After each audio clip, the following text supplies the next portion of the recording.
Hello, question number 59. For the given circuit, find the current IT at time 0.5 second after closing the switch SW. In the given circuit, series RL circuit,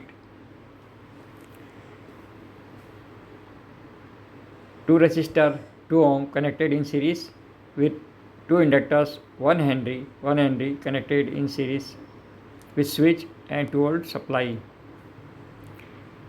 Solution: switch SW closed at time t equal to 0 second and time constant t of series RL circuit equal to